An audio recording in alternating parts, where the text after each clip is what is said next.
একদিকে ধোঁয়ার ঘন কুয়াশায় ডুবে থাকা বাবুর্চিরা, অন্যদিকে হাসি আনন্দে মেতে ওঠা একদল মানুষ। আগুনের উত্তাপে ঘাম ঝরিয়ে ব্যস্ত বাবুর্চিরা। কেউ ধোঁয়ার মাঝে হাত চালাচ্ছেন, কেউ বা গনগনে আগুনের সামনে দাঁড়িয়ে মাংসে মশলা মাখাচ্ছেন। চুলার আগুনে চোখ জ্বালা করলেও বিরতি নেওয়ার সুযোগ নেই, কারণ সময় মতো খাবার পরিবেশন করাই তাদের একমাত্র লক্ষ্য। কিছুই দেখতে পারিনি, এই যে কাজ খেয়ে যাতে পারিনি, আনতে সময় শেষ, আবার দেখা যাচ্ছে যে টাইম শেষ হয়ে গেল, গাড়ি বাড়ি আবার মাল তুলতে সময় শেষ, আমাদের আমরা যাতে পারি না কোথাও।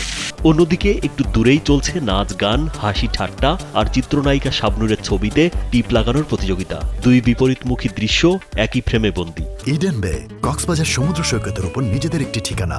মাত্র ৫ লাখ টাকায় আপনিও হয়ে যেতে পারেন এই হোটেলের মালিক। এক পাশে অক্লান্ত পরিশ্রম, আরেক পাশে আনন্দের ঢেউ। দেশের বিভিন্ন পার্ক ও বিনোদন কেন্দ্রে এমন দৃশ্য নিত্যদিনের। শীতের শুরু থেকে শেষ পর্যন্ত নানা শ্রেণী পেশার মানুষ দল বেঁধে পিকনিকে যান। তাদের খাবারের দায়িত্ব তুলে দেয়া হয় বাবুর্চির কাঁধে। সকাল থেকে সন্ধ্যা পর্যন্ত যখন আনন্দ মঞ্চে হাসির রোল পড়ে, তখন রান্নাঘরের কোণেই আটকে থাকেন এই নেপথ্যের নায়করা। জীবিকার তাগিদে তারা ছুটে আসেন বিনোদন কেন্দ্রগুলোতে, কিন্তু আনন্দ উৎসবের অংশ হওয়ার সুযোগ পান না। তবে এতে যেন কোনো আক্ষেপ নেই তাদের, কাজই যেন তাদের আনন্দ। আমরা রানবো না, লোকের খাতে দিয়ে থাকে বলে আমাদের ঘোরার টাইম থাকে না, এই হলো প্রবলেম। আমরা ঘুরবো কোনে? প্রতিদিন শত শত বাবুর্চি চুলার পাশে নিজেদের অবসর পুড়িয়ে দেন। ধোয়ার মাঝে ডুবে থাকা এই হাতগুলোই অন্যের ক্ষুধা মেটায়।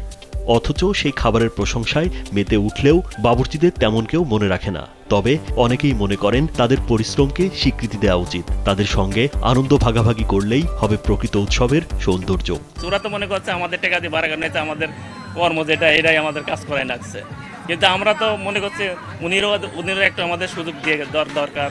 এই সুযোগে মনে করি উনিরা যদি একটা আনন্দ পায়।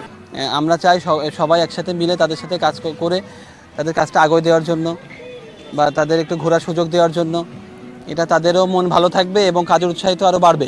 আমাদেরও উচিত এই বাবুর্চি ভাইদেরকে নিয়ে, আমাদের সাথে নিয়ে সুন্দরভাবে তাদেরও যেন আমাদের এই যে আনন্দের মুহূর্তগুলো তাদের সাথে ছড়াই দিয়ে তারাও যেন সুন্দরভাবে ঘোরাফেরা করতে পারে। বনভোজনের উচ্ছ্বাসের মাঝে যারা অদৃশ্য থেকে যান, তারা শুধু বাবুর্চি নন, তারা হতে পারেন আমাদের আনন্দের অংশ, যদি আমরা একটু জায়গা করে দেই। রাজীব বিশ্বাস, কালবেলা।